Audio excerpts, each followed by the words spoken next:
رسول الله أسوة حسنة لمن كان يرجو الله واليوم الآخر وذكر الله كثيرا. أما بعد، فإن أصدق الحديث كتاب الله، وخير الهدى هدى محمد صلى الله عليه وسلم، وشر الأمور محدثاتها، وكل محدثة بدعة، وكل بدعة ضلالة، وكل ضلالة في النار.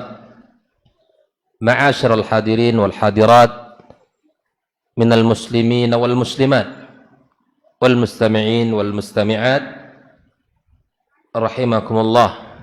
Alhamdulillah, kita bersyukur pada Allah Subhanahu wa taala, pada malam ini kembali kita dimudahkan Allah untuk bisa sama-sama duduk dalam majlis yang mulia ini, majlis ilmu, majlis yang diliputi oleh malaikat-malaikat Allah, majlis yang mendatangkan ketenangan pada jiwa, yang menjadi sebab rahmat Allah Subhanahu wa taala dikucurkan kepada kita.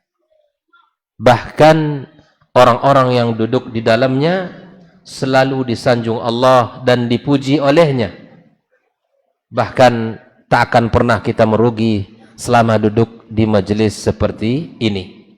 Mudah-mudahan kita senantiasa diberikan Allah kekuatan, semangat, istiqamah di dalam menghadiri majelis-majelis ilmu yang mudah-mudahan bisa membawa perbaikan dan kebaikan di dalam diri kita dan keluarga kita.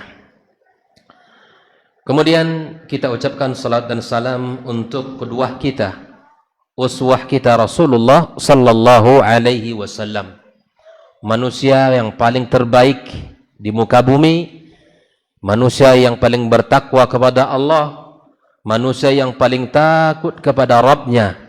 Dialah baginda kita alaihi salatu wassalam, orang yang paling dekat dengan keluarganya, yang paling dicintai dan disenangi oleh anak dan istrinya. Mudah-mudahan kita bisa belajar selalu darinya dan bisa kita mengambil ibrah dan teladan dari baginda kita alaihi salatu wassalam.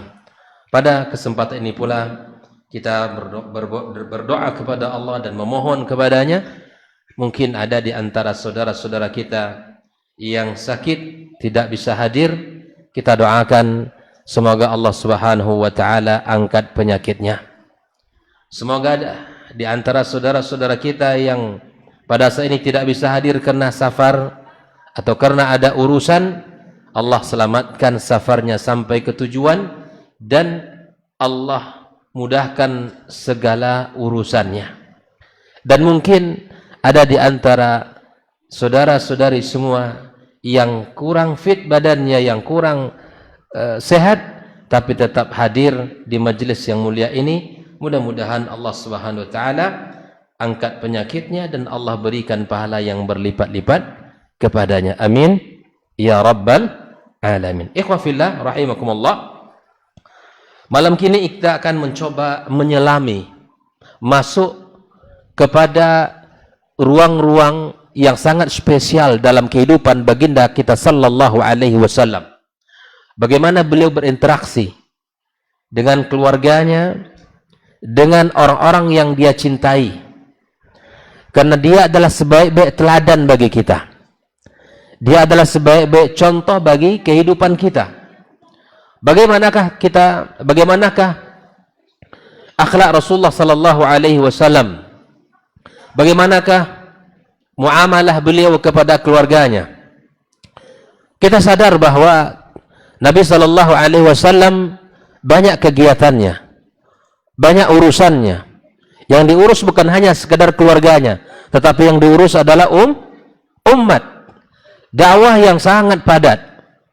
Wahyu yang turun kepadanya harus disampaikan kepada para sahabat di masa itu. Ya, di samping tugas-tugas dakwah, dia juga terkenal dengan perhatian terhadap keluarganya. Maka malam ini kita akan mencoba melihat bagaimana interaksi Nabi kita sallallahu alaihi wasallam dari beberapa sisi dalam kehidupan rumah tangganya. Naam, yang pertama kita akan melihat bagaimana akhlak Rasulullah sallallahu alaihi wasallam ya bersama keluarganya, bagaimana pesona keindahan interaksi beliau ya kepada orang-orang yang terdekat dengannya. Ikhwah fillah, Aisyah radhiyallahu taala anha pernah ditanya oleh salah seorang sahabat kepada ibunda kita Aisyah radhiyallahu taala anha. Pertanyaannya adalah kaifa kana ya khuluqul Rasulillah sallallahu alaihi wasallam. Bagaimana akhlaknya Nabi? Bagaimana akhlaknya Rasulullah sallallahu alaihi wasallam? Maka ibunda kita Aisyah radhiyallahu taala anha menyebutkan dengan kalimat yang sangat singkat. Qalat kana khuluquhul Quran. Akhlak Nabi kita itu adalah Al-Quranul Karim. Bayangkan. Ini kalimat yang luar biasa. Aisyah tidak panjang kata-katanya, tetapi dia menyingkat dengan satu ucapan yang tergambar bahwa akhlak Rasulullah itu ada pada Al-Quranul Karim. Ya. Hal ini tentu tidak heran kalau kita dapatkan pada diri Rasulullah SAW, bagaimana dia menjadi orang terbaik kepada keluarganya. Ya, Nabi Sallallahu Alaihi Wasallam telah mengatakan, khairukum khairukum li ahlihi wa ana khairukum li ahli. Yang terbaik di antara kalian semua adalah orang yang terbaik kepada keluarganya, dan saya adalah orang yang terbaik kepada keluargaku. Ini sebuah kalimat jaminan dari Nabi Sallallahu Alaihi Wasallam terhadap siapakah yang terbaik di antara umatnya, siapakah yang terbaik di antara kita ini semua. Pastilah masing-masing kita menginginkan dirinya yang terbaik, ya kan? Orang yang disebut terbaik kepada dirinya. Ukuran yang terbaik di antara kita ini semua, baik yang hadir di sini maupun yang mendengarkan kajian kita, adalah mereka-mereka yang baik interaksinya kepada keluarganya. Karena keluarga itu lembaga yang sangat asasi untuk melahirkan masyarakat yang beriman dan bertakwa. Kita tahu dalam sebuah firman Allah Subhanahu wa taala, di mana doa-doa ibadur rahman ketika mereka mengatakan Rabbana, ya walladzina yaquluna Rabbana hablana min azwajina wa dzurriyyatina qurrata a'yun, lanjutkan, waja'alna lil muttaqina imama. Di dalam ujung doa tersebut ada sebuah harapan besar yang Allah titipkan pada keluarga muslimin. Yang diinginkan dari keluarga yang kita bina ini apa, ikhwafillah? Ya, ada dua hal dalam doa tersebut. Yang pertama, anak-anak tumbuh dengan keimanan kepada Allah dan ketakwaan kepadanya, sehingga dia menjadi generasi yang qurrata a'yun, generasi yang menyejukkan pandangan mata orang tuanya. Yang kedua, ada di situ nilai kepemimpinan. Waja'alna lil muttaqina imama. Jadikan anak keturunan kami ini adalah generasi-generasi yang ya, pemimpin, menjadi pemimpin bagi orang-orang yang bertakwa kepada Allah Subhanahu wa taala. Untuk melahirkan kepemimpinan, orang-orang hebat, orang-orang besar yang berpengaruh, yang mengajak kepada kebaikan, itu lahir dari lembaga yang namanya apa nama lembaganya? Pelatihan mana? Lembaga itu namanya rumah tangga. Jelas tuh? Kalau ingin melahirkan pemimpin-pemimpin di masa depan, anak-anak kita menjadi orang hebat, di mana dicetaknya generasi itu? Di rumah tangga. Pahami visi ini. Pahami tujuan kita ini berkeluarga untuk apa. Ikhwafillah rahimakumullah. Di dalam Al-Quranul Karim, Allah Subhanahu wa ta'ala telah memberikan satu model yang harus kita ikuti bersama. Model ini adalah model yang sangat luar biasa, karena Allah yang menggambarkan model bagaimana interaksi kita dengan keluarga kita. Allah Subhanahu wa taala mengatakan wa'ashiruhunna bil ma'ruf. Itulah pijakan kita ikhwah di dalam kehidupan rumah tangga. Wa'ashiruhunna bil ma'ruf, hendaklah kalian berinteraksi, bermuamalah, berhubungan dengan hunna di sini adalah para wanita, istri kalian. Bil ma'ruf, dengan cara yang baik. Yang menyuruh kita untuk berbuat baik kepada istri kita siapa? Allah, Sang Khalik Rabbul Alamin. Bukan itu aturan manusia, bukan itu sekedar undang-undang yang mengatur hubungan suami istri, bukan. Rabbus samawati wal ard, Allah pencipta langit dan bumi, pemilik langit dan bumi, yang menyuruh kita untuk berbuat baik kepada pasangan kita. Inilah akan kita pelajari bagaimana Rasulullah SAW berinteraksi dengan pasangannya, baik itu dari sisi nafkah, kemudian dari sisi tempat tinggal, bagaimana di dalam berinteraksi dari sisi sosial kepada. Insyaallah akan kita bahas satu persatu. Apakah Nabi SAW membangun sisi at-ta'awun, kerjasama yang apik dalam rumah tangga, dicontohkan oleh Nabi kita Sallallahu Alaihi Wasallam. Kemudian bagaimana Nabi Sallallahu Alaihi Wasallam berinteraksi dari sisi apa? Dari sisi al-jamal, bahwa sebagaimana kita suka kepada istri kita dia bersih, kemudian rapi, santun, kita juga demikian. Pasangan kita juga suka kepada laki-laki atau suami yang bersih, yang rapi dan seterusnya. Ini saling harus saling kita perhatikan. Kita jangan hanya pandai menilai pasangan kita, tapi kita juga dinilai oleh pasangan kita. Nah, bagaimana pula nanti Nabi kita Sallallahu Alaihi Wasallam memperhatikan sisi hiburan, karena keluarga ini butuh kepada kebersamaan, suasana yang mencair, suasana yang tidak kaku dan tegang, komunikasi yang tidak hanya perintah, kemudian kalimat-kalimat yang satu arah, tidak. Di rumah tanggalah kita akan melepaskan seluruh kelelahan kita di luar sana. Kalau dalam rumah tangga tidak dapat begitu, maka di mana lagi kita akan mendapatkan tempat untuk menghibur diri kita?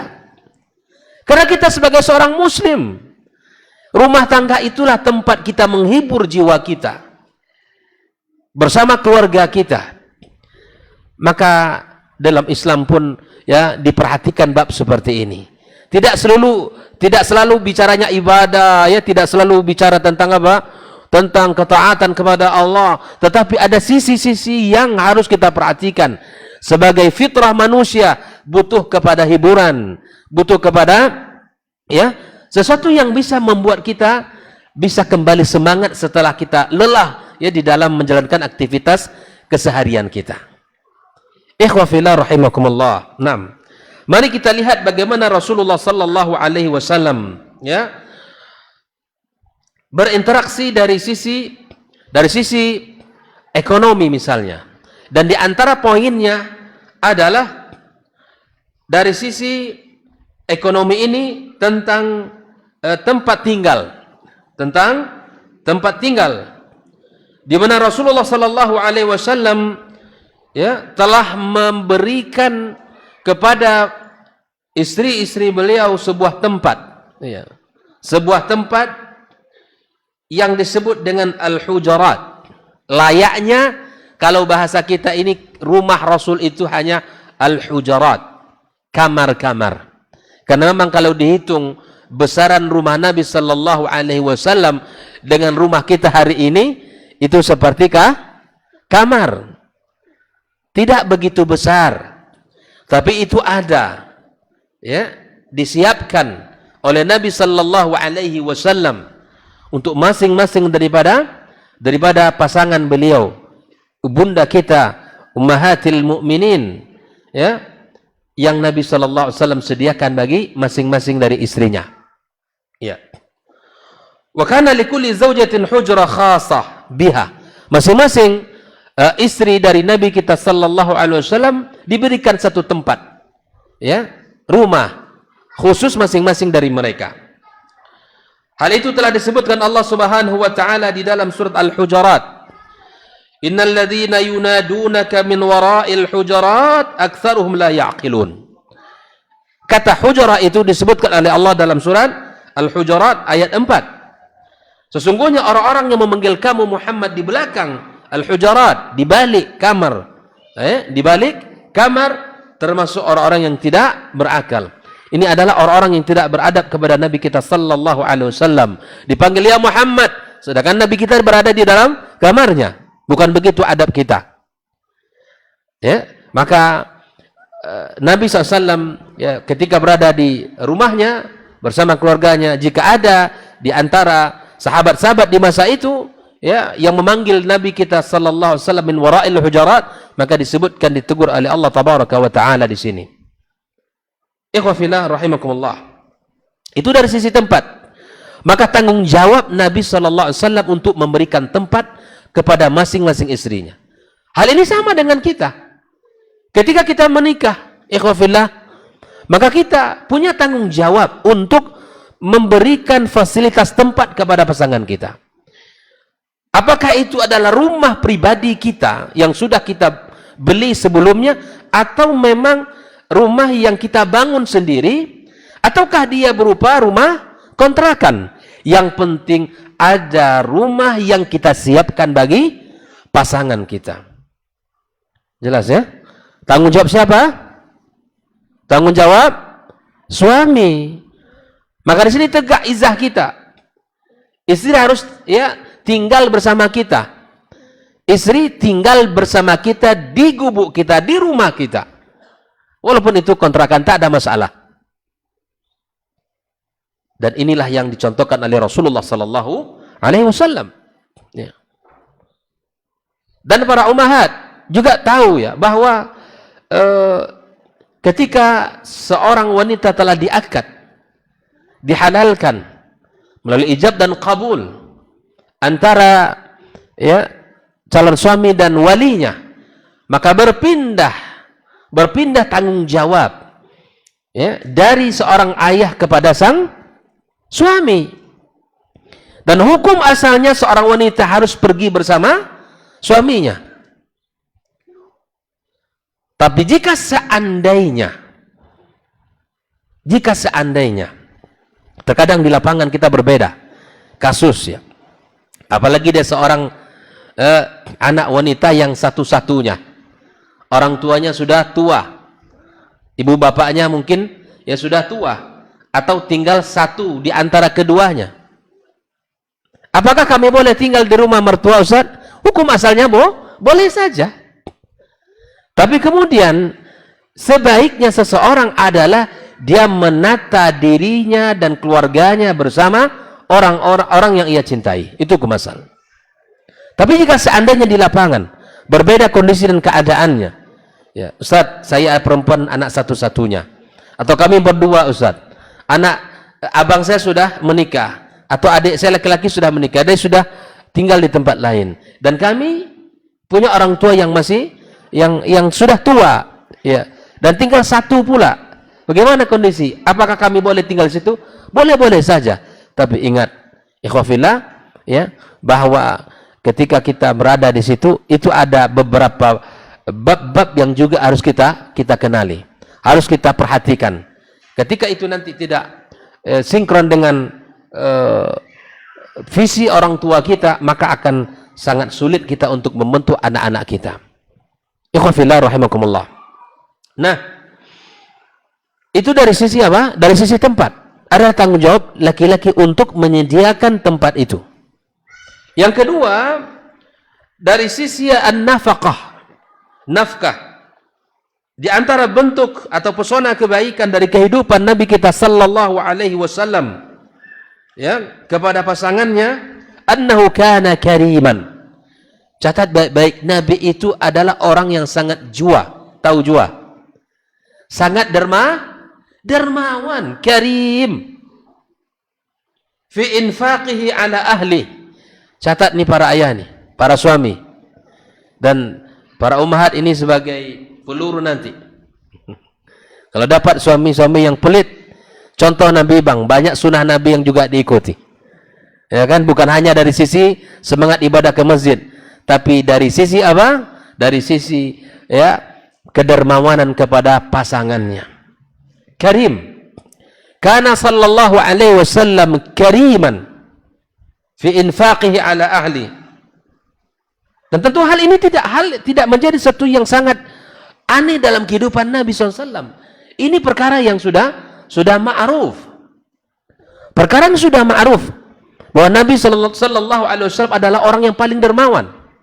Jangankan kepada keluarganya, kepada orang lain pun sangat dermawan.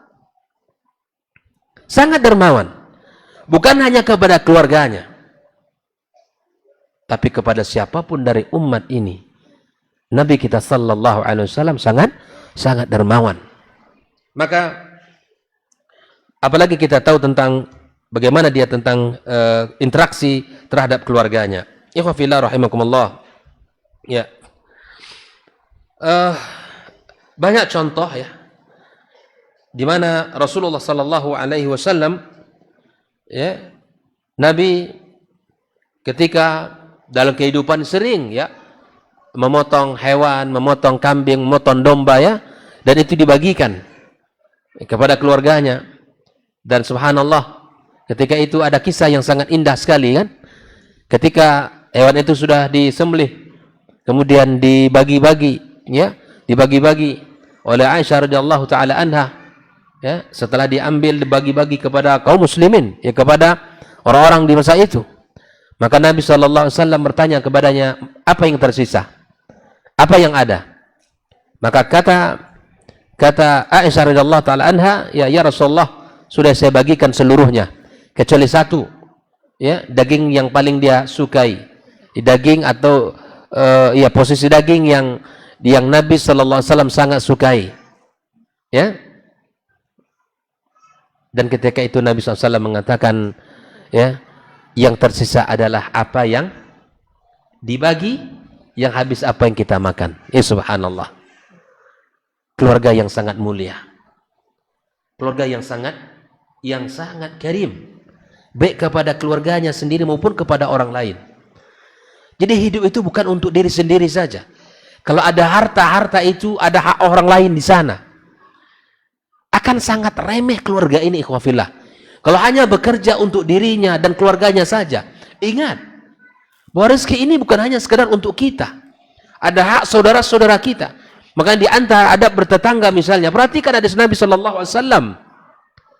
Ya, kalau kalian masak banyak masakan kalian dan berikan kepada tetangga-tetangga.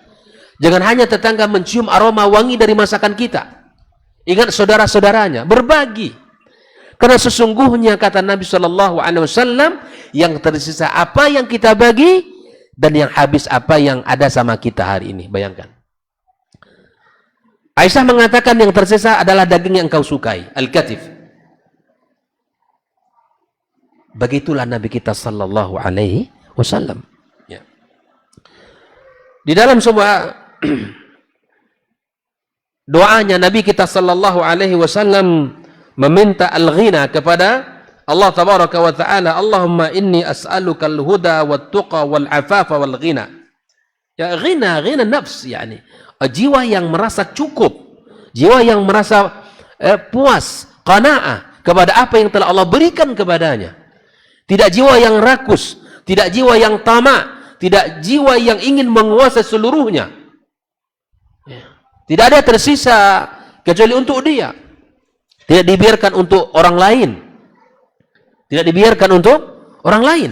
Tapi Nabi sallallahu alaihi wasallam yang meminta kepada Allah al-ghina, karena itulah sesungguhnya kekayaan itu. Kita selalu merasa cukup apa yang Allah berikan kepada kita. Ini ya keluarga yang barokah. Keluarga yang merasa cukup, merasa apa yang dimiliki dinikmati, disyukuri. Dan itu diajarkan oleh Nabi kita sallallahu alaihi wasallam. Dan Nabi juga berlindung dari kefakiran. Allahumma inni a'udzubika minal kufri wal fakri. Nabi juga berlindung dari kekufuran dan kefakiran. Ya. Ikhwafillah rahimakumullah. Ada beberapa riwayat yang disebutkan oleh Nabi kita, diriwayatkan dari Nabi kita sallallahu alaihi wasallam. Ya, tapi di dalam riwayat itu ada fihi ad-dha'af, disebutkan oleh para ulama, ya, bahwa Nabi sallallahu alaihi wasallam sabata di dalam Nailul Athar disebutkan juga, ya, bahwa sabata anna Nabi sallallahu alaihi wasallam kana yu'ti kulla wahidatin min zawjatihi 100 wasaq min Khaybar. Ya, 100 wasaq, ya, dari penghasilan dari Khaybar, ya, dari yang ada di Khaybar. Nah, ikhwafillah rahimakumullah. Pertanyaannya, apakah sumber pemasukan ekonomi Rasulullah? Nah, ini. Nabi itu kerja apa gitu, ya? Yang pertama yang menjadi sumber kehidupan Nabi adalah al-fai. Apa? Al-fai. Yang ini adalah, ya, Allah berikan kepadanya dari harta musyrikin min ghairi qital. Harta yang didapatkan tanpa perang. Al-fai, ya, itulah di antara sumbernya. Misalnya harta yang didapati oleh Nabi kita sallallahu alaihi wasallam min nakhili Bani Nadir, ya, itu juga merupakan sumbernya. Ya, itu yang pertama, al-fai. Kemudian ikhwafillah rahimakumullah, sumber ekonomi Rasulullah sallallahu alaihi wasallam yang kedua adalah al-hadayah. Apa? Hadiah, ya. Hadiah, ya, yang merupakan, ya, kita tahu bahwa Nabi kita sallallahu alaihi wasallam, ya, menerima hadiah dan tidak menerima sedekah. Banyak hadiah yang diterima Nabi kita sallallahu alaihi wasallam. Kemudian di antaranya adalah as-safi. Ini adalah apa yang dipilih oleh Nabi kita sallallahu alaihi wasallam dari ghanimah. Dari ghanimah yang didapati oleh kaum muslimin, ya, sebelum dibagi. Nah, dipilih oleh Nabi kita sallallahu alaihi wasallam dari ghanimah, yang harta yang didapat dengan berperang. Nah, diambil oleh Nabi SAW, kemudian dibagikan kepada kaum muslimin. Dan jangan dibayangkan di pikiran kita bahwa Nabi itu rakus, tak ada. Seluruh sahabat melihat bagaimana kesederhanaan Rasulullah SAW, bagaimana seorang pemimpin yang penuh dengan ketawaduan. Dia tahu haknya dan tahu hak para sahabat-sahabatnya. Jangan dibayangkan seperti orang sekarang, ya. Seorang pemimpin yang adil. Bahkan apa yang ada pada dirinya dikasihkan kepada orang. Masih ingatkah, ya, salah seorang al-A'rabi, ya, ketika itu dia datang kepada Nabi kita sallallahu alaihi wasallam, ditariknya selendang Rasulullah. Ya Muhammad, a'tini min malillah. Masyaallah, tuntutan kepada siapa? Kepada Rasulullah sallallahu alaihi wasallam. Ya Muhammad, berikan kepada saya harta Allah harta yang telah Allah berikan kepadamu. Sampai memerah berbekas, ya, di leher Nabi kita sallallahu alaihi wasallam. Sahabat yang melihat ketika itu merasa ini perbuatan A'rab ini, ya, telah keterlaluan kepada Nabi SAW, ya, sikap yang tidak sopan kepada Rasulullah sallallahu alaihi wasallam. Para sahabat ingin, ya, memberikan teguran kepada dia. Nabi SAW hanya tersenyum melihat, ya, sikap orang yang datang kepadanya meminta hak dia. Masya Allah, tabarakallah, meminta harta Nabi, ya, yang Allah berikan kepadanya. A'tini min malillah, berikan. Diberikan oleh Nabi kita sallallahu alaihi wasallam. Inilah ketiga. Al-fai, al-ghanimah, as-safi min al-ghanimah, kemudian al-hadaya, hadiah-hadiah yang Nabi sallallahu alaihi wasallam terima dan itu diberikan, ya, dan itu adalah salah satu, ya, merupakan sumber daripada ya, ekonomi Rasulullah sallallahu alaihi wasallam. Naam. Setelah itu kita lihat bagaimana Rasulullah sallallahu alaihi wasallam berinteraksi dengan keluarganya, ya, dengan orang-orang terdekatnya dari sisi ya al-insani, dari sisi kemanusiaan sebagai manusia yang merupakan makhluk yang memerlukan perhatian. Fitrah manusia itu butuh ya keterbukaan, butuh kelemah lembutan. Manusia yang jiwanya sangat halus, perasaannya sangat halus. Maka lihat Nabi sallallahu alaihi wasallam memperhatikan dari sisi kemanusiaan. Dari sisi kemanusiaan. Yang pertama adalah Nabi sallallahu alaihi wasallam ketika masuk ke rumah dari rumah-rumah istrinya, ya, sallallahu alaihi wasallam masuk datang dengan membawa ya, kebahagiaan, membawa ketenangan pada jiwa. Ya. Inilah yang dilakukan oleh Rasulullah sallallahu alaihi wasallam. Wa kana lahu sallallahu alaihi wasallam nizamun fid dukhul wal khuruj alaihinna ya'rifuhu jami'an. Nabi sallallahu alaihi wasallam punya aturan, punya cara, ya, punya metode untuk masuk dan keluar dari setiap rumah-rumah istri Nabi sallallahu alaihi wasallam, dan masing-masing istrinya tahu itu. Nah, inilah rajulah, inilah seorang laki-laki yang ar-rajulah, ya, laki-laki yang sejati itu. Rasulullah sallallahu alaihi wasallam, apa metode Nabi? Wa kana yatufu alaihinna kulla sabah fayusallim alaihinna wa yad'u lahunna. Catat baik-baik, ya. Yaitu Nabi sallallahu alaihi wasallam mendatangi setiap pagi rumah-rumah dari istri-istri beliau dan melakukan dua hal: mengucapkan salam terbaiknya, assalamualaikum warahmatullahi wabarakatuh, kemudian wa yad'u lahunna, dan mendoakan pasangannya. Saya ingin tanya ini, kapan terakhir kita mendoakan pasangan kita? Ustaz?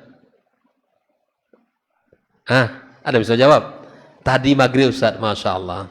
Berhak dapat hadiah nih Ustaz. Ada enggak? Kapan terakhir kita mendoakan pasangan kita?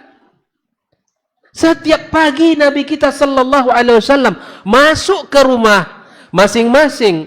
Ya, berapa istri Nabi di Madinah? Berapa? 9 ya. Masya Allah, tabarakallah. Ya. Setiap pagi selesai salat subuh, Nabi duduk bersama sahabat di rumah di Masjid Nabawi. Kemudian Nabi ada pagi berkisah, ada pagi yang dilakukan Nabi untuk mentakwilkan mimpi para sahabat, ada pagi yang digunakan oleh Nabi untuk menguatkan ukhuwah. Nabi bertanya, mana si fulan, mana si fulan, mana si fulan. Ya, itu di pagi hari telah dilakukan oleh Rasulullah sallallahu alaihi wasallam, ya. Sampai waktu syuruk tiba. Selesai sholat subuh, Nabi apa? Duduk. Terkadang Nabi menyampaikan nasihat, terkadang Nabi berkisah, terkadang Nabi menakwilkan mimpi para sahabat, terkadang Nabi sallallahu alaihi wasallam memperkuat ukhuwah di antara sesama sahabat, menanyakan si fulan dan si fulan bagaimana kondisi dan keadaannya.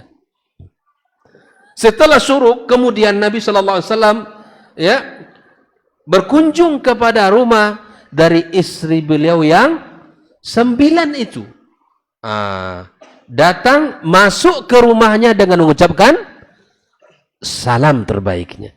Kita kalau tidak sampai seperti itu kan? Maksudnya seperti apa? Ya, kalau kita tidak sampai duduk sampai syuruk, pulang sholat subuh, masuk ke rumah kita ucapkan salam terbaik kita di pagi itu. Lalu kita doakan Apa kita doakan? Tetangga? Doakan istri kita, gitu. Doakan pasangan kita. Doakan keluarga. Nabi SAW melakukan itu. Ya. Taib. Ibnu Abbas radhiyallahu taala anhu qala wa kana Rasulullah sallallahu alaihi wasallam idza shalla subha jalasa fi musalla. Ibnu Abbas menceritakan apabila Nabi setelah salat subuh, Nabi duduk di tempat salatnya ya. Wa jalasa an-nasu haula hatta tatlu' asy-syams. Semua orang duduk, para sahabat duduk sampai naik matahari. Thumma yadkhul ala nisaihi imra'atan yusallimu alaihinna wa yad'u lahunna, mengucapkan salam kemudian mendoakan. Ya Rabb, kita praktekkan ya. Siap? Umahat, tagih besok ya. Jangan sampai besok pulang isya nanti ya. Subuh-subuh kita ucapkan salam, pulang kita salat dari masjid balik, assalamualaikum. Kita doakan ya. Semoga Allah berikan kepada ya, bahasa antum lah itu ya. Bahasa-bahasa yang indah kepada pasangan kita ya. Doakan yang terbaik untuk dia. Istri kita sudah lelah, istri kita sudah banyak pengorbanannya, mengandung anak kita, melahirkan, membesarkan, menyusui. Masya Allah, tabarakallah. Ya. Kita doakan pasangan kita. Para umat ingat baik-baik ya. Di besok dengarkan, ada enggak? Tanyakan kalau suaminya. Bang, sudah doakan saya pagi ini bang. Tanyakan besok. Gitu ya. Lalu kemudian fa idza kana yaumu ihdahunna aw idahinna kana indaha. Nah, begini. Nabi sallallahu alaihi wasallam ketika masuk pagi-pagi itu ya semua dikunjungi. Semua dikunjungi pagi itu. Dan yang mendapatkan giliran di situ Nabi sallallahu alaihi wasallam. Ya duduk bercengkrama kemudian bercanda dan seterusnya ya bersama pasangan beliau. Wa idza kana idzan sarafa min al-'asr, itu di pagi hari. Bagaimana metode Nabi ketika di sore hari? Fa idza kana atau fa idzan sarafa min al-'asr dakhala 'alaihinna aidan. Begitupun Nabi SAW melakukan hal yang sama seperti ia lakukan di pagi hari. Setelah subuh tadi Pak, masing-masing dikunjungi. Setelah berkunjung kepada rumah ya istri beliau, maka kembali Nabi ke masjid. Disitulah Nabi duduk bersama para sahabat ya menyampaikan ilmu kepada mereka. Nah ini. Sampai Nabi SAW menjelang zuhur, Nabi qailulah balik ke rumahnya. Ke rumah yang mana? Yang punya giliran di hari itu. Setelah zuhur, banyak aktivitas Nabi SAW sampai asar Nabi salat, dan setelah salat pun Nabi SAW setelah salat asar melakukan hal yang sama seperti mana dia lakukan di pagi hari. Aisyah radhiyallahu ta'ala anha menceritakan wa kana idzan sarafa min al-'asr dakhala ala nisa'i. Nabi ketika selesai salat asar Nabi pergi berkunjung ke rumah istrinya. Fayadnu min ihdahunna. Nah, Nabi mendekat, duduk ya, dekat dengan dia. Ibnu Hajar menjelaskan di dalam Fathul Bari ya, wa yumkinul jam' bi anna alladhi kana yaqa awwal an-nahar salaman wa du'aan mahdha walladhi fi akhirih ma'hu julusun wasti'nasun wa muhadatsah. Ah, tambahkan. Kalau yang dilakukan Nabi di pagi hari enggak lama-lama, Bang. Salam dan ucapkan doa. Kalau di sore hari, kata Al-Hafidz Ibnu Hajar, di samping apa yang dia lakukan di pagi hari, mengucapkan salam, kemudian mendoakan dia, ditambah dengan duduk dekat pasangannya. Ini lihat bayang maksudnya. Duduk di samping pasangan. Ya. Ya, wasti'nas wa muhadatsa. Kemudian mendatangkan bicara dengan apa? Bicara dengan pasangan kita, bicara dengan lembut, bicara normal begitu. Tidak bicara tegang saling serang menyerang, tidak. Ini julusul isti'nas, julusul mu'anasa. Duduk yang mendatangkan ketenangan jiwa. Kira-kira duduk seperti ini kapan terakhir? Kalau udah lama, lakukan copek. Gitu ya? Lakukan. Kita kan tidak banyak, cuma satu kan? Kan tidak susah itu. Iya, satu. Iya, saatnya. Copek onggu. Kalau yang mau banyak nampaknya. Wajah-wajahnya nampak nih, banyak nih. Pengen banyak, tapi Allah Ta'ala alam. Kita tak mampu mungkin ya. Taib. Jadi di pagi hari doa, salam dan doa, dan ditambah di sore hari julusul mu'anasah. Jelas ya? Azan? Taib. Cepat kali was masuk tu ya. Taib. Kita dengarkan azan.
Allahu Akbar.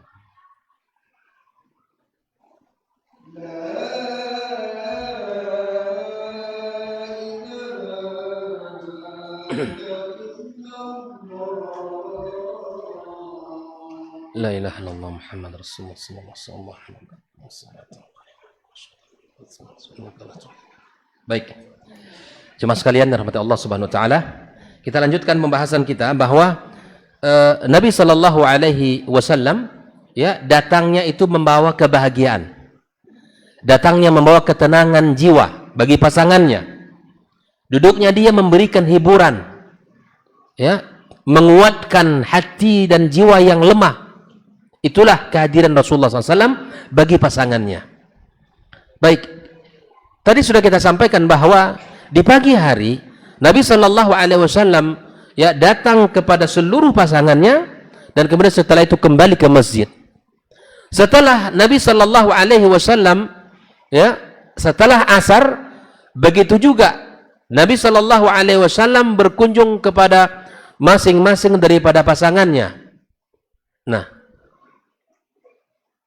di sore hari kata Ibnu Hajar ya, digabungkan antara salam, yang kedua apa? Doa, yang ketiga duduk ya di samping pasangannya, dan duduk ini adalah duduk yang membawa ketenangan, hiburan, wal muhadatsah. Ada obrolan ringan dengan pasangannya.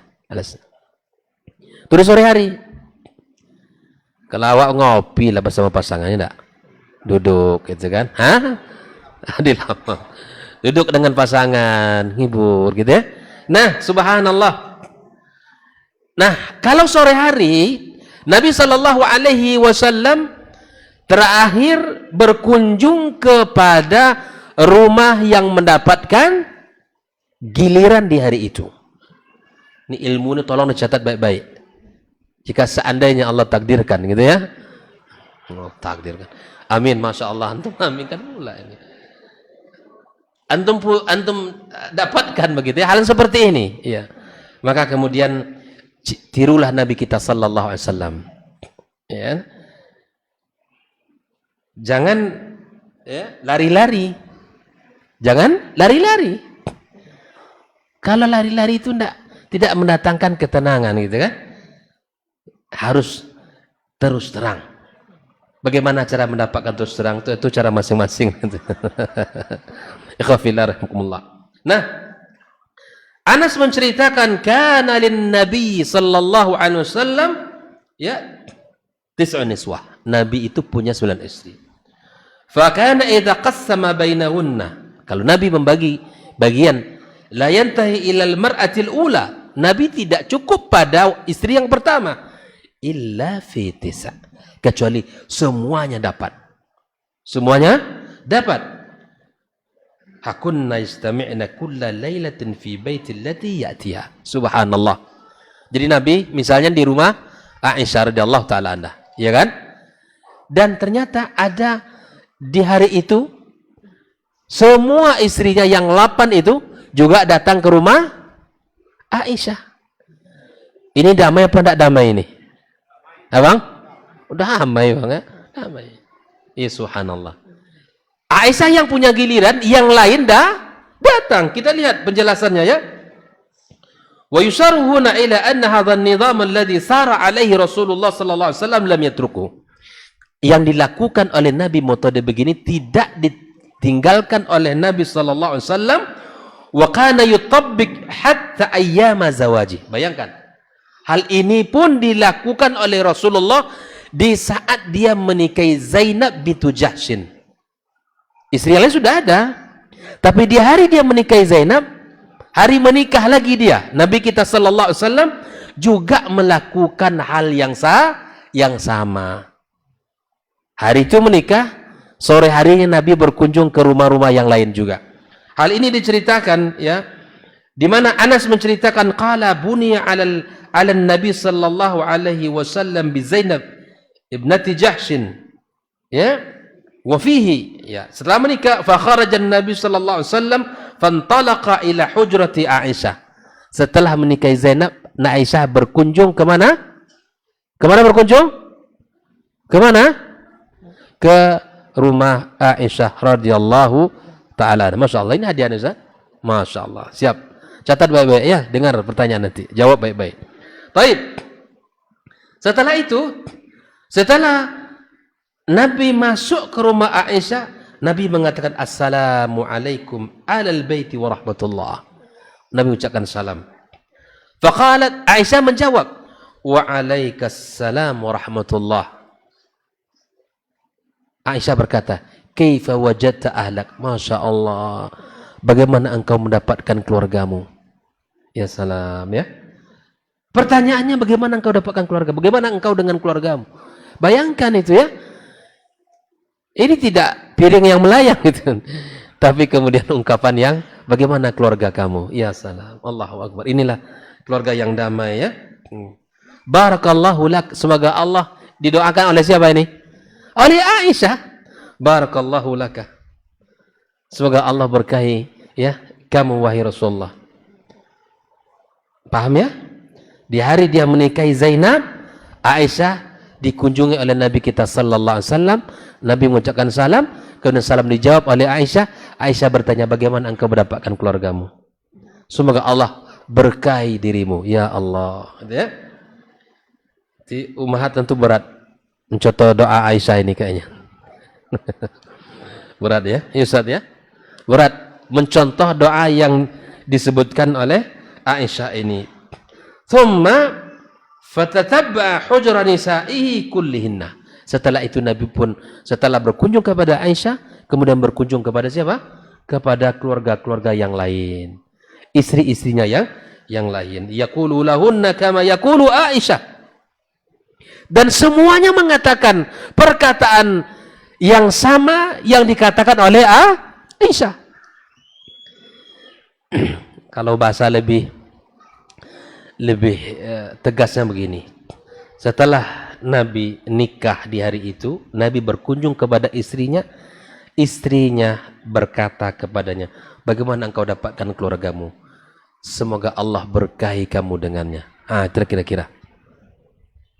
Jadi tidak kalimat cacian, tidak kalimat yang menyakitkan perasaan, dan tidak hanya Aisyah yang mengatakan itu, tetapi seluruh istrinya pun mengatakan hal yang sama kepada Rasulullah seperti mana Aisyah mengatakan kepada Rasulullah sallallahu alaihi wasallam.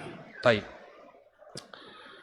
Wa yaqulna lahu kama qalat Aisyah, semuanya mengatakan hal yang sama. Waqad kana alaihi salatu wassalam ya'dilu baina nisa'ih. Nabi adalah orang yang adil kepada pasangannya, kepada istrinya. Walam yakun yufaddil wahidatan minhun. Nabi tidak melebihkan, mengutamakan satu pasangan dari yang lain. Ala ghairiha fima yamlik al-adal fihi wa min dhalik. Ya, apa saja yang dituntut? Yang pertama adalah al-adil fil bait, dalam giliran malam ya, dalam giliran malam. Ya, di dalam giliran malam Nabi sallallahu alaihi wasallam adalah adil ya. Hal ini diceritakan oleh Aisyah radhiyallahu taala anha ya.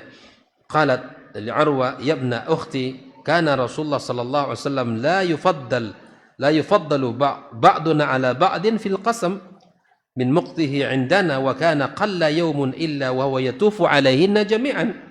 Kemudian fayadnu min kulli imra'atin min ghairi masisin hatta yablugha ila allati huwa yawmuha fayabitu 'indaha. Bayangkan subhanallah bagaimana Aisyah menceritakan ya keadilan Rasulullah sallallahu alaihi wasallam dalam membagi bagian malam ya, membagi bagian malam.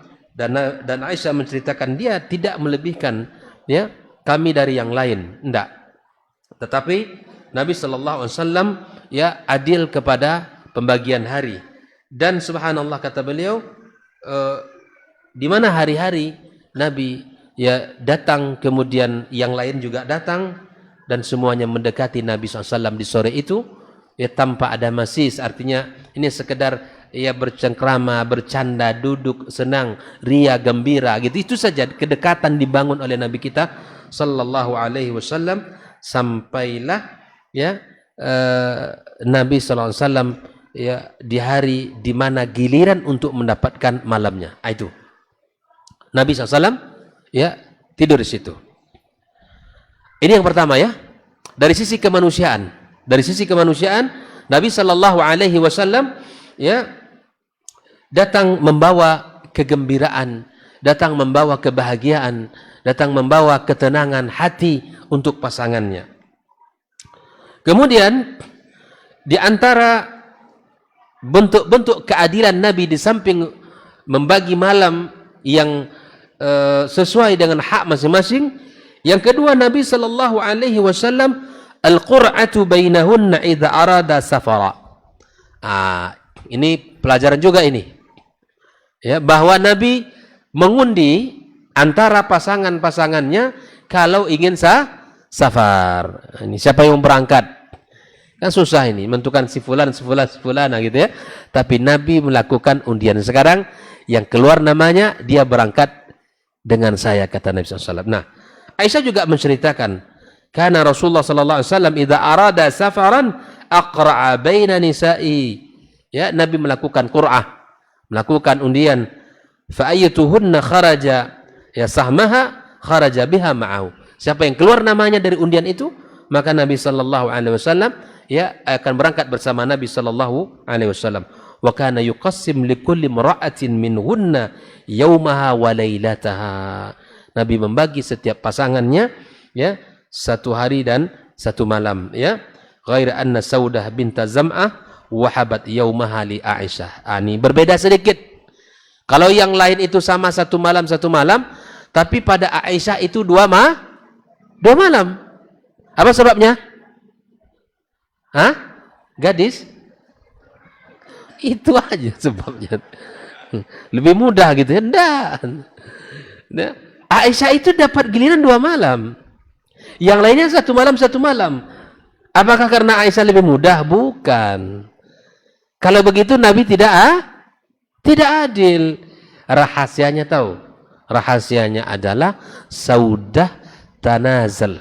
Saudah mundur dari hak malamnya. Saudah, istri Nabi sallallahu alaihi wasallam yang dinikahi di kota Mekah itu ada 3 orang sebelum Nabi hijrah. Yang pertama siapa?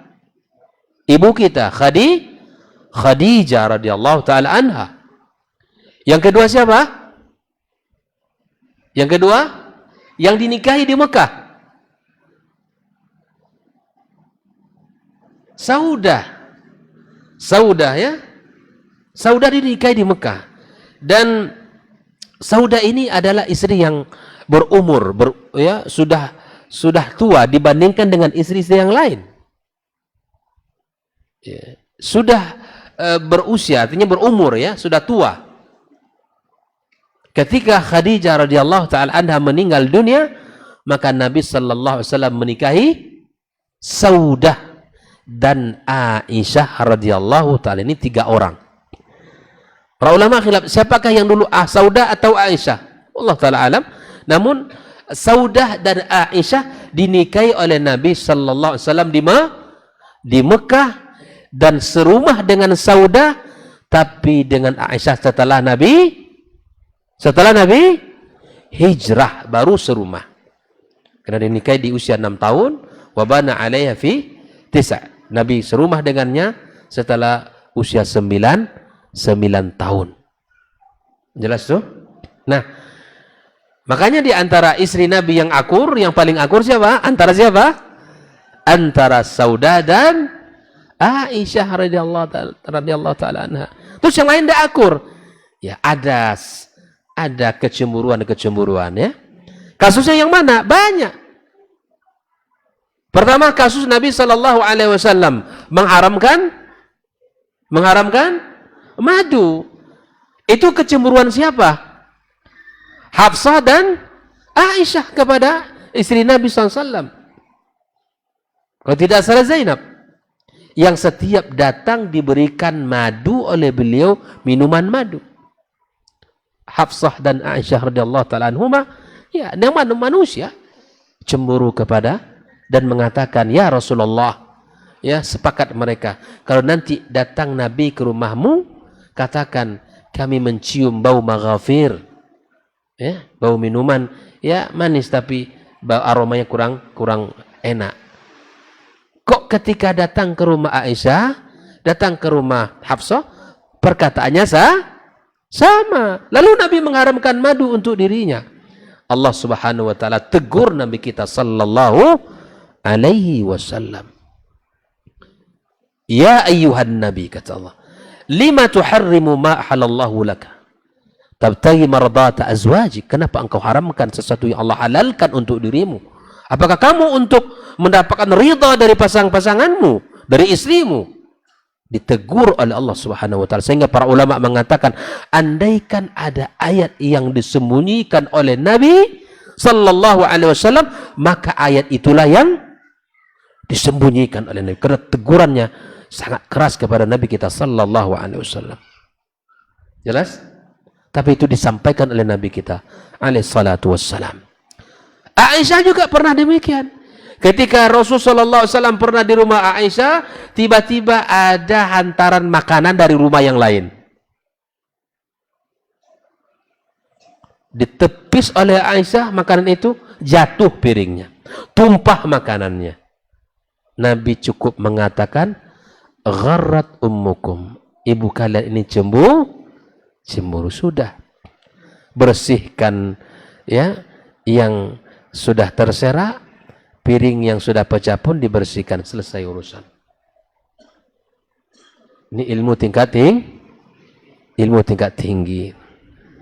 Ini berat itu, Ustaz. Ya. Kalau kita tidak terhitung lagi HP habis kan? Gelas pecah, piring pecah, semua pecah di rumah itu. Ya Rabbi ya Karim, la haula wa la quwwata illa billah. Ya. Maka inilah yang diantaranya dilakukan oleh Nabi kita SAW, melakukan qur'ah. Apa itu qur'ah tadi? Undian ketika ingin safar, ya ingin berangkat, siapa ingin berangkat kepadanya maka dia. Siapa yang keluar namanya, dia berangkat. Nah ini. Ikhwan fillah rahimakumullah. Ya. Aisyah menceritakan lagi, su'ilat Aisyah radhiyallahu taala anha an khuliki Rasulullah sallallahu alaihi wasallam, lihat akhlak Nabi. Idza khala binisaihi, kalau dia berdua bersama istrinya. Faqalat kana karrajuli min rijalikum, dia sama, walaupun dia seorang nabi, seorang rasul, dia seperti laki-laki ya yang ada sama kalian. Illa, nah, ini penekanan Aisyah radhiyallahu taala anha, illa annahu akramun nas. Ya Allah, beliau adalah orang yang mulia di antara manusia. Wa ahsanun nas, orang yang paling baik. Akramun nasi wa ahsanun nasi khuluqan wa alyanun nasi fi qaumih, orang yang paling lembut di kaumnya. Wa akramuhum dhahakan bassaman, Nabi itu suka ketawa dan suka dan mudah untuk tersenyum. Ikut di luar rumah di luar rumah seperti di rumah masya Allah lepas, senyum, ceria, gembira. Sampai di rumah macam limau puik bahasa awak dia. Tak ada sedikit pun senyum kata tidak ada. Terbalik ikhwah, seharusnya kita banyak senyum ketawa itu di mana? Di rumah. Tapi kok bisa nggak bisa ketawa di rumah itu, kenapa itu? Kenapa? Nah, berarti kan ada yang salah kita. Nabi itu mencontohkan di rumahnya, kata Aisyah, kana dhahakan wa bassaman, yang mudah senyum kepada pasangan, mudah ketawa. Nih bagai kostan. Kesudah puluhan tahun menahun jenis kok tidak ada senyum kepada istri, tidak ada ketawa kepada pasangan, gimana? Gimana akan ada rumah tangga itu kita sebut dengan baiti jannati? Ya kita mulailah senyum kepada pasangan. Makanya kata Nabi, mengobati jiwa yang terluka gimana caranya? Ustaz, mengobati hati kita yang terluka dari pasangan kita. Kata Rasulullah sallallahu alaihi wasallam, la yafraku mu'minun mu'minatan in kariha minha khuluqan radiya minha khuluqan. Atau kama qala Nabi sallallahu alaihi wasallam. Tidak pantas bagi seorang laki-laki itu untuk membenci istrinya. Kalau dia mendapatkan sesuatu yang tidak mengenakkan jiwanya, jangan fokus kepada kekurangan itu, tetapi lihat sisi lain yang baik dari pasangan kita. Kan kebiasaan kita kan begitu. Yang tak konang tuh yang tak elok, yang baiknya lupa. kebaikan istri kita sering kita lupakan. Tapi yang tidak baiknya sering kita ingat. Nabi memberikan solusi bagi jiwa yang sering terluka dalam kehidupan rumah tangganya. Jelas ya?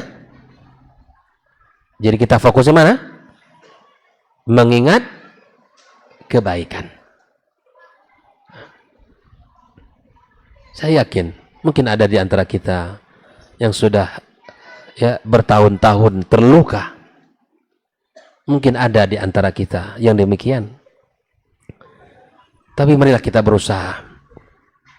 Kita berusaha menjadi orang-orang yang senantiasa berusaha untuk menjadi orang-orang yang menghadirkan yang terbaik kepada pasangannya. Ikhwafillah rahimullah. Nah, inilah dua bentuk yang menjadi bagian keadilan Nabi kita sallallahu alaihi wasallam dalam rumah tangganya. Yang pertama apa tadi? Adil dalam membagi mabit malam. Yang kedua, adil di saat dia ingin safar melakukan undian. Ini bentuk contoh-contoh yang dilakukan Nabi kita sallallahu alaihi wasallam. Baik, kita lanjutkan. Bagaimana Nabi SAW berinteraksi dari sisi manusiawi? Tadi yang pertama apa? Lalu kehadiran Rasulullah membawa ketenangan jiwa, kegembiraan kepada keluarganya. Yang kedua, interaksi Rasulullah sallallahu alaihi wasallam dengan keluarganya, tasrihuhu bihubbi ahli, mengucapkan kata cinta. Mengucapkan kata cinta. Terkadang ikhwafillah, di dalam kehidupan rumah tangga, untuk menjadi rumah tangga yang ringan, yang harmonis, yang penuh dengan kedamaian, terkadang kita cukup dengan kata-kata. Tidak perlu dengan sesuatu yang bisa kita berikan. Terkadang seorang istri itu hanya butuh kata-kata dari kita. Tasrihuhu bihubbi. Tasrih bihubbi ahli. Nabi sallallahu alaihi wasallam menyebutkan kata cinta kepada keluarganya. Mari kita lihat dalam kehidupan dan pesona kehidupan Rasul sallallahu alaihi wasallam, di mana Nabi alaihi salatu wassalam selalu memberikan kata-kata yang sangat indah kepada keluarganya. Memberikan kalimat yang sangat menenangkan hati dan jiwa keluarganya. Ya fillah rahimakumullah. Di antaranya adalah seperti apa yang diceritakan tentang kehidupan Rasulullah sallallahu alaihi wasallam, di mana Aisyah radhiyallahu taala anha kata beliau, "Ma ghirtu ala ahadin min nisa'in nabi." Ini pengakuan dari ibunda kita Aisyah radhiyallahu taala anha. "Ma ghirtu ala Khadijah wa ma ru'yatiha." Aku tidak pernah al-ghirah, cemburu kepada salah seorang dari istri Nabi kita sallallahu alaihi wasallam. "Ma ghirtu ala Khadijah." Seperti cemburu saya kepada Khadijah. Ini pengakuan siapa? Pengakuan istri Nabi Aisyah radhiyallahu taala. Tidak pernah aku cemburu kepada istri yang lain kecuali kepada Khadijah radhiyallahu taala anha. Kenapa? Lakin kana Nabi sallallahu alaihi wasallam kana yukthir zikraha. Nabi sering menyebut-nyebut namanya. Sering menyebut kenangan-kenangan indah bersamanya. Menyebutkan nama Khadijah radhiyallahu taala anha. Wa fi riwayatin li kasrati dzikri iya, karena Nabi sering menyebut nama Khadijah, wa thana'ihi 'alaiha, dan pujian Nabi kepadanya. Wa rubbama dzabha syah, terkadang Nabi SAW menyembelih hewan. Thumma yuqatti'uha a'dha'an, Nabi memotong-motong ya bagian daripada hewan itu, thumma yab'athuha fi sadaiki Khadijah. Ya subhanallah. Dari bagian hewan ternak yang dipotong itu, ya, domba yang dipotong itu dibaginya sebagian kepada, ya, teman dekat Khadijah radhiyallahu taala anha. Farubbama qultu lahu, kadang aku mengatakan kepadanya, ya, ka'annahu lam yakun fid dunya imra'ah illa Khadijah. Ya Allah, ya, seakan-akan Nabi itu tidak punya istri kecuali, ini bahasa tingkat tinggi juga ini bahwa kecemburuan yang sangat tinggi juga kepada Khadijah, ya. Seakan-akan Nabi itu tidak punya istri kecuali Khadijah. Yang lain seperti tidak ada, kata beliau. Ini kecemburuan seorang wanita radhiyallahu ta'ala. Jadi begitu, ya. Jadi di antara bentuk, ya, muamalah tasrih bi hubbi ahli. Di antaranya adalah menyebut-nyebut kebaikan daripada pasangan kita, ya. Kita katakan, ya, kita doakan jasanya sangat baik, ya, jasanya sangat banyak, orang yang baik. Sebutkan ke istri kita, ya, apa yang ia lakukan. Karena itu butuh untuk menghibur kelelahan pasangan kita. Butuh untuk mengobati hati mereka yang lelah, jiwa mereka yang capek mengurusi anak-anak, yang lelah mengawal, ya, keturunan kita. Jangan dikira ikhwafillah mengurus itu perkara ringan. Cobalah satu hari nanti kita ambil tugas istri kita. Ibu-ibu barangkali setuju ini. Ummahat setuju, ya? Ya, coba satu hari lah. Kita pegang anak kita. Dari pagi kita mandikan, kita berikan bajunya, kita suapkan makan, kita buatkan susunya. Berikan perhatian sebagaimana istri kita di rumah memperlakukan anak kita sampai saya yakin zuhur sudah angkat bendera putih. Nyerah sudah. Saya yakin. Berat, ikhwafillah. Jangan dianggap perkara yang ringan. Ya, para ummahat, apa yang ummahat lakukan di rumah, mengurus keluarga, mengurus anak, mengurus suami, mengurus rumah, itu semuanya adalah ibadah di sisi Allah Subhanahu wa taala. Kebaikan. Tidak ada satu hal yang dikerjakan oleh seorang istri di rumah, melayani keluarganya, menyiapkan makanan, menyuapkan anak-anaknya, memberikan pelayanan kepada keluarganya, membersihkan rumah, dan seterusnya. Itu adalah ibadah di sisi Allah Subhanahu wa taala. Maka ingat, ketika lelah, ingat, ini bukan sekedar aturan manusia.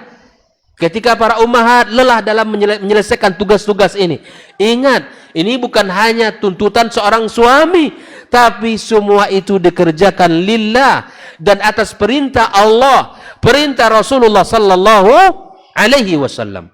Ingat itu baik-baik. Saya yakin para ummahat lelah.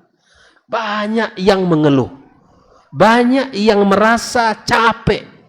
Bahkan dalam urusan mendidik, mulai dia hamil, melahirkan, menyusui, membesarkan, memberi makan, mengurus, ya, kehidupan rumah, sampai mengawal anaknya belajar. Kalau ada tugas, dia yang membersamai anaknya. Kalau ada setoran Al-Quran, dia yang mendengarkan. Ini bukan pekerjaan ringan yang dikerjakan para wanita, para ummahat, pekerjaan berat. Terkadang memang laki-laki ini merasa kalau sudah pulang ke rumah, ya, dia sudah bekerja, mencari nafkah, balik ke rumah, dia pengen rumah itu bersih, anak sudah mandi, ya kan? Ini istri pun sudah rapi, makanan ketika ditengok di meja makan sudah ada. Betul enggak? Betul enggak? Para ayah nih, para suami nih, itu semua pasti keinginan kita gitu, ya.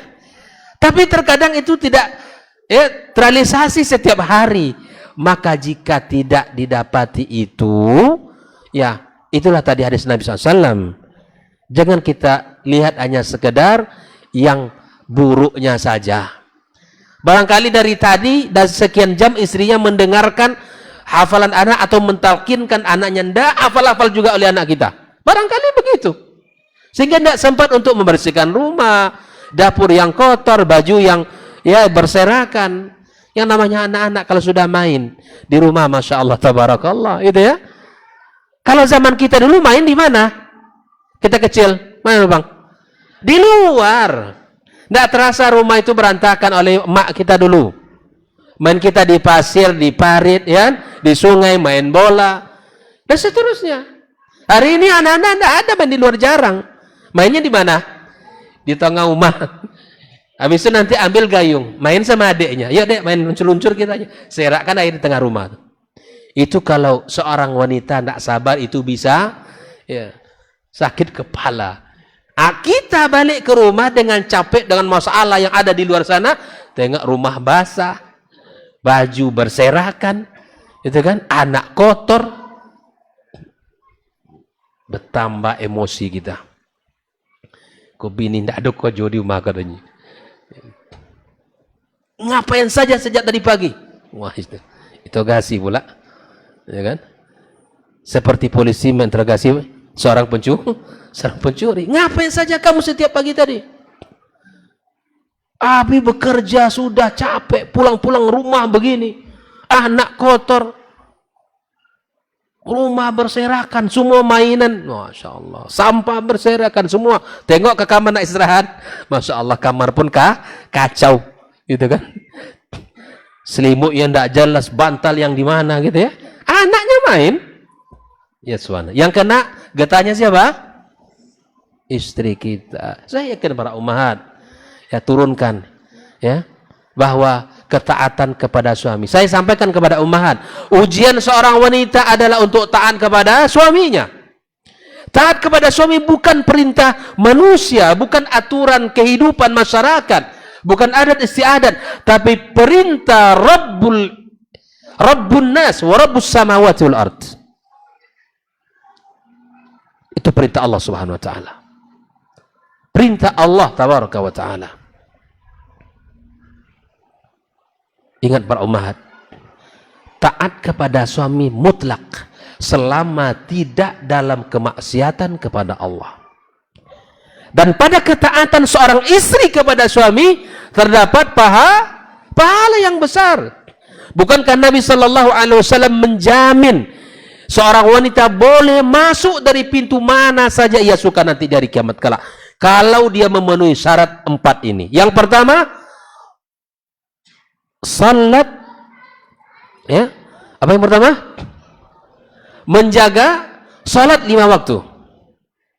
Wasamat syahraha, dan dia puasa di bulan Ramadan. Wasalat khamsaha, menjaga 5 waktu salat. Yang kedua, wasamat syahraha, menjaga puasa Ramadan ketika sudah tiba. Yang ketiga, wahafizat farjaha, menjaga kesuciannya. Yang keempat, wa ata'at ba'laha, taat kepada suami. Qilalah, dikatakan kepada dia, seorang wanita ini, masuklah engkau dari pintu surga yang engkau sukai. Seakan surga telah milik seorang wanita kalau seperti itu. Kalau dia sudah salat, puasa, menjaga kehormatan dirinya, kemudian dia taat kepada suaminya, insya Allah dia akan masuk ke surga dan masuk dari pintu mana ia suka. Bahkan ya, seorang wanita, ya, di saat suaminya meninggal dunia dan dia ridha kepadanya, dari syarat wanita meninggal dunia dan suaminya ridha kepadanya, maka insya Allah jaminannya Maka ini cari itu adalah ridha suami, bu. Yang dicari itu adalah ridha suami, bukan murka suaminya. Ikhwafillah rahmukumullah. Ini yang kedua. Bagaimana Nabi kita sallallahu alaihi wasallam berinteraksi dengan keluarganya? Maka Nabi sallallahu alaihi wasallam menyebutkan kebaikan, menyampaikan kalau dia cinta, kalau dia senang, membuktikan kecintaan itu terkadang dengan kata-kata, terkadang dengan pemberian. Fayaqulu innaha kanat wa kana li minha walad. Nah, ini dia. Disebutkan oleh Aisyah radhiyallahu taala anha, tidak ada saya iri, ya, cemburu kepada istri Nabi yang lain kecuali kepada Khadijah. Kenapa? Karena Nabi sebut-sebut dia. sampai seakan-akan Nabi tidak punya istri yang lain kecuali Khadijah. Kenapa? Begini kata Aisyah, innaha kanat, dia itu begini begini begini. Wa kanat, dan akhirnya itu begini begini begini. Wa kana liminha walad. Nah, ini tidak bisa dilawan oleh Aisyah. Kan kecemburuan Aisyah kan sangat banyak.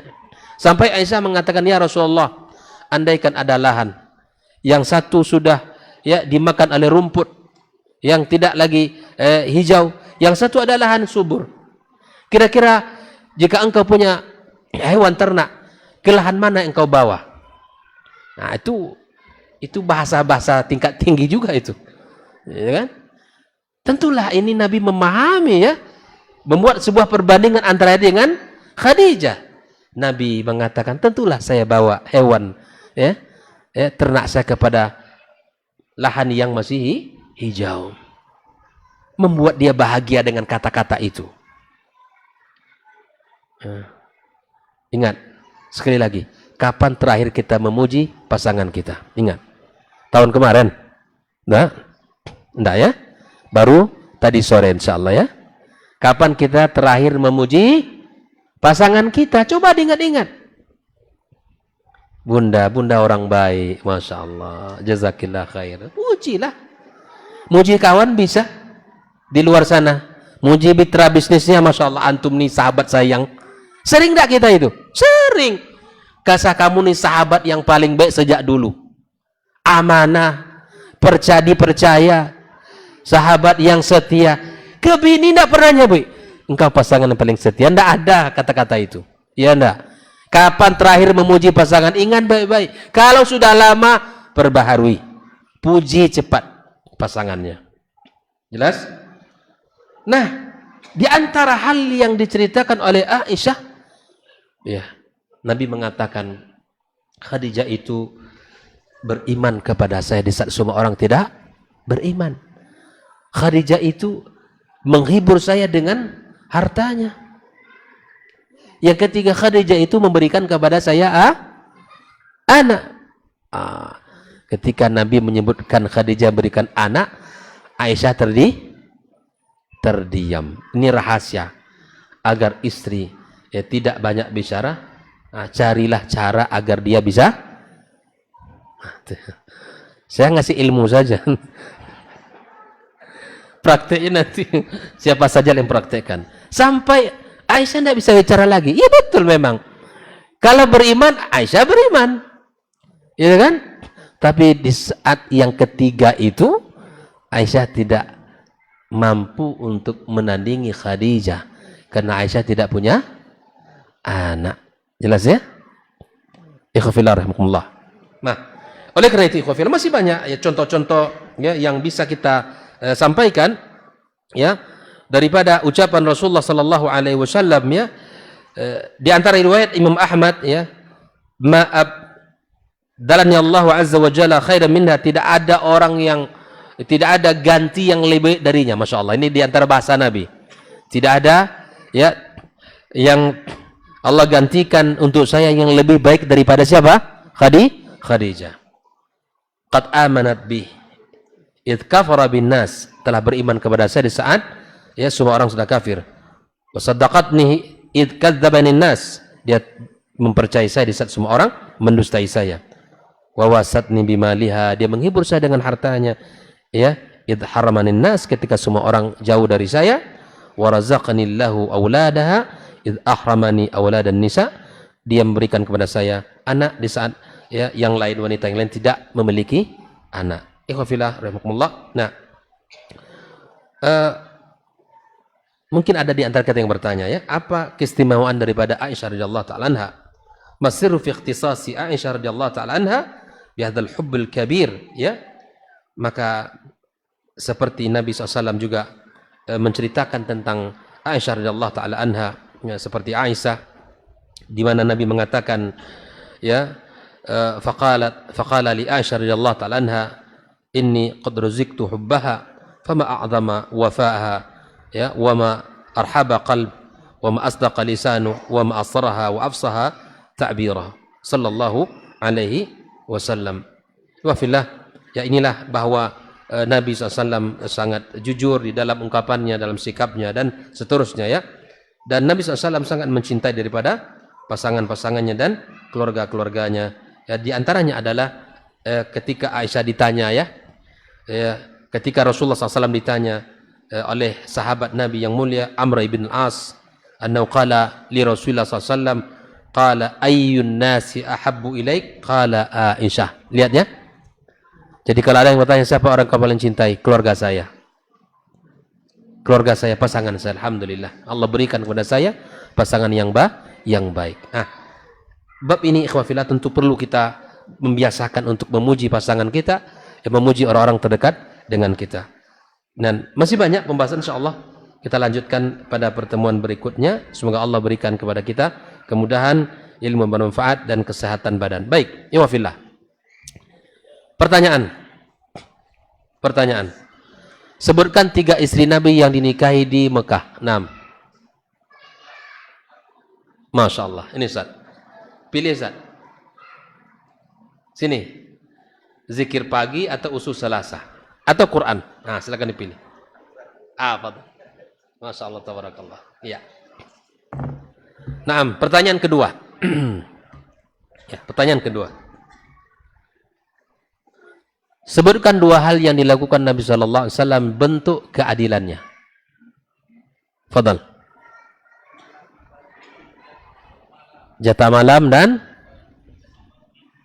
Naam. Fadhal, antum pilih. Buku mana antum mau? Fadhal Ustaz. Ambil 1. Usul Selasa. Baik, jazakallahu khair. Lanjut. Kemudian sebutkan apa yang dilakukan Nabi sallallahu alaihi wasallam di saat di pagi hari. Fadhal.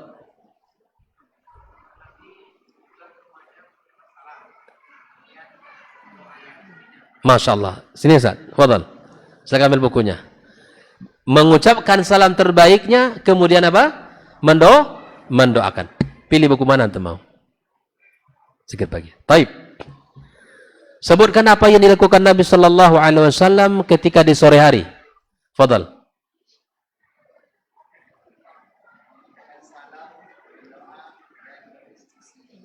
Duduk bicara santai dengan Hasan.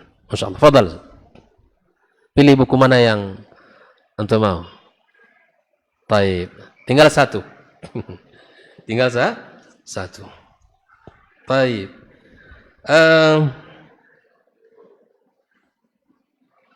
Apa yang dilakukan Nabi sallallahu alaihi wasallam di saat dia berinteraksi dengan keluarga dari sisi manusiawi? Tidak ada? Jangan antum lagi. Nanti dapat hadiah lagi antum. Kenapa? Apa yang dilakukan Nabi sallallahu alaihi wasallam ya dalam bentuk interaksi secara manusia kepada istri dan pasangannya. Fadhal. Masya Allah, kehadirannya menyenangkan. Yang kedua, Zat? Yang kedua? Yang pertama betul. Kehadiran Nabi SAW menyenangkan pasangan. Yang kedua? Memberikan kalimat ya yang bisa membuat hati pasangannya. Bitasri hubbi ahli. Dia memberikan kalimat yang kata cinta kepada pasangan. Fadhal Ustaz. Sini nak. Masya Allah. Siapa namanya? Zia. Masya Allah. Fadhal. Barakallahu fikum. Para ikhwan sekalian, jazakallahu khair. Semoga Allah berkahi pertemuan kita dan Allah berikan kepada kita kemudahan di dalam membina rumah tangga kita dan mendidik anak dan generasi kita. Wassallallahu ala nabiyyina Muhammad wasallam. Wa subhanakallahumma bihamdika asyhadu an la ilaha illa anta astaghfiruka wa atubu ilaik. Wassalamu alaikum.